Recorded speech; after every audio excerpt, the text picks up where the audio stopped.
اهو يا معلم احلى طابور عرض، اختار البهيمه اللي تعجبك. يبقى بسم الله الله اكبر. انت جايبه لي عريس البحر يا نونا؟ والله يا معلم ماليه مزاج الدماغ خالص دلوقتي. وفي ايه يا نونا؟ يا ولاد جايبه لكم عريس.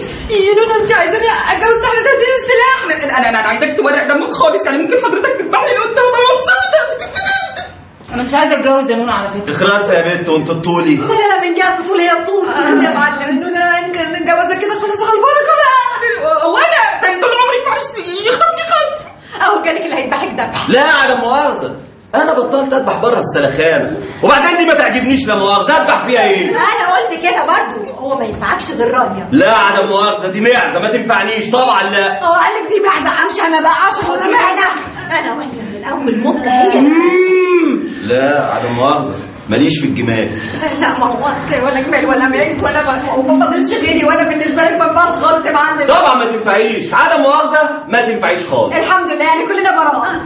لا تبقوا براءه ان شاء الله لما تجيبوا لي البهيمه الباب. ايوه ما اجيبها لك منين دلوقتي؟ ما اعرفش، اتصرفي. ايوه طب اقول لحضرتك فكره حلوه قوي. انا عندي عرايس كتير قوي بتعدي عليا كل يوم، ممكن حضرتك تختار العروسه اللي تناسبك. يبقى تحت ولقيناها بالصلاه على النبي. والمثل بيقول مطرح ما تكاكي بيض. خلاص يا معلم هستناك لحد ما تفلس. استاذه نونا، خالد بيه ابن خالتي وصل. اهلا وسهلا يا فندم، نورتنا. الله يخليك. ميرسي يا فندم. اتفضل يا فندم اتفضل. بينور الوطن العربي في حاله. خالد بيه نور مصر كلها يا نونا. شكرا. ميرسي. طب يا نونا، ده التوكيل انا عملته، وخالد بيه هيتابع الموضوع في مصر هنا لحد يعني ما العروسه تطلع البطاقه والباسبور والجوازه اللي مش عايزه تتم ديت، وان شاء الله كده تبقى تجوزها لي وهيجيبها لي على طول. ان شاء الله باذن الله. اي تعليق لحضرتك؟ لا والله ما فيش تعليق خالص، يعني التعليق الوحيد ان انا مبهور ان شايف مأذونه في مصر، شيء جديد. ميرسي يا فندم، ده من ذوقك والله.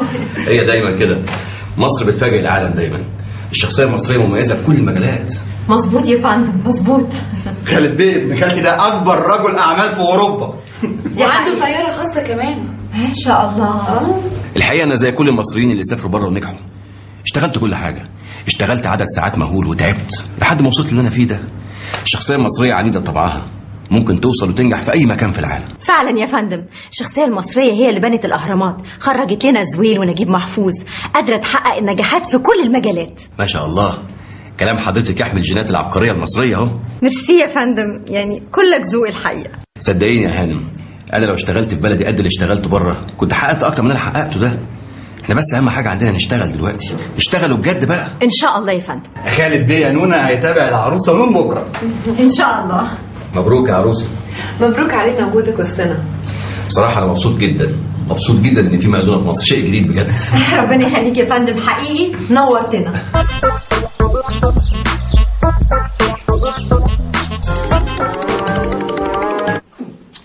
والله انت انسان غطيط. شنو اللي قفلت الكرتون؟ خلاص يسمع يا عظمه، يسمع كويس الكلام اللي هقوله لك. الموضوع اللي انت عايز تتناقش فيه دي هناك عند نونا في مكتبها، هنا بيت والبيت له حرمه. اول هم بالصلاه على النبي كده انا اسمي المعلم عظمه، وانت يا بقى في منك له مش عظمه يا اخويا اللي اتقال لي اسمح وما اسمحش. فاهمين؟ انت بتتكلم ليه؟ انت بتتكلم ليه؟ شنو؟ انا ما قلت شيء والله يا معلم. ولا اعدل لسانك ياض بدل ما اقطعهولك، ما انا فاهم اللي فيها. حاضر يا معلم، والله العظيم يا جماعه. لا اتكلمت يا طارق، اتكلمت وضايقت المعلم. اتكلمت وانا شاهد كمان. خلاص شاهد على ايه؟ جاي يا اخوانا انتوا هتلبسوها لي ولا ايه؟ لا موعد ولقاء بقى، البسها عشان خاطر المعلم. ده بعيد عن شواربكم انتوا الاثنين، محدش هيوقع بينه وبين المعلم عظمه حبيبي. احنا كده وقعنا. هو مين يا جماعه اللي كان بيطبل لعايده؟ والله العظيم ثلاثة يا معلم، الواد ده هو أول واحد مسك الطبلة، وبعدين هو اللي قاعد يبخ العايدة في ودنها، يقول لها أنت هتبقي نجمة وهتبقي مشهورة عشان يقوم عليك. بس أنت هتسخن الراجل أنا ولا إيه؟ بقول لك إيه يا أنثى العجل أنت وهو، عايدة دي كانت بهيمة وسرحت مني، وعدم مؤاخذة أنا قاعد دلوقتي مستني البهيمة البدل، وعلى الله أبقى أسمع صوت راجل فيكم. يا ليه؟ لا هو في رجاله هنا يا اختي؟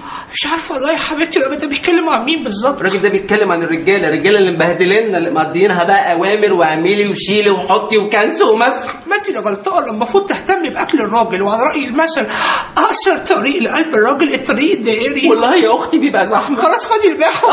ولا كنت انت وهو، لان سؤال الوقيع دي. ايوه كده يا معلم، انا عايزك تفحصهم كده. ممكن اخد موبايلك؟ بقول لك يا وليه، ما تروح تعملي لي حلف حظ. ذكر والنبي. كويس ان مأذونة اتأخرت عشان نلحق نرغي مع بعض شوية براحتنا. يكون احسن. الناس في مصر ما بتقدرش قيمة الوقت مع انه مهم جدا. ساعتك حلوة قوي. والله عجباكي؟ نجيب لك منها الحريمي بتاعها، وبعدين دي رخيصة ب$1000 بس. $1000 دي عجباني موت. خلاص اعتبريها في ايدك خلاص. ميرسي. $1000 يعني 6000 جنيه. اقول لك حاجة، اديني $1000 وانا هجيبها. من عينيا، مع انك تستحقي اكتر من كده والله. المهم قولي لي بقى، انت بتحبي ايه في ابن خالتي؟ يعني شغلانته كويسة، عنده فلوس، عايش برا، دي اهم حاجة. كويس يعني. يعني انت بتحبيه؟ بحبه، بحب الاستقرار اكتر، وهو شخص كويس. طب لو ضمنتي استقرار اكتر من كده؟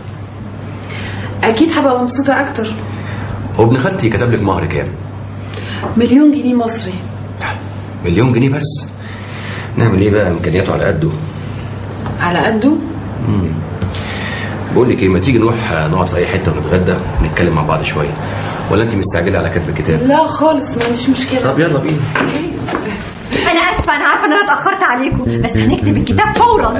مش هينفع نكتب الكتاب دلوقتي، اصل احنا نسينا احنا لازم نروح نجيب عشان ما ينفعش نقعد من غير صعب جدا من غير لازم نروح نجيب هو ايه اللي نكتب الكتاب. بس هتتاخروا عليا؟ ابدا، على طول، ده احنا هنجيب ونيجي على طول نكتب الكتاب. اوكي، يعني اطمن اللي في اوروبا عشان هو كان مستعجل على لا طمنيه خالص، طمنيه خالص، ده اللي على طول احنا هنجيبه ونيجي على طول، مش كده؟ على طول نجيب لنا ونيجي. يلا بعد اذنك. اوكي طيب، معلش ممكن تجيب لي 2 من هو ايه يا بنتي لازم تفكري كويس عشان ما تندميش. انا مطمع، انا حدث ولا حرج. صيدة طبعا. اللي هتاخدني هتبقى اصطادة الحوت اللي بطنه خاتم سليمان. تفتح البطن وتاخد الخاتم، تطلب وتحلم وتحلم وتطلب وتطلب وتحلم.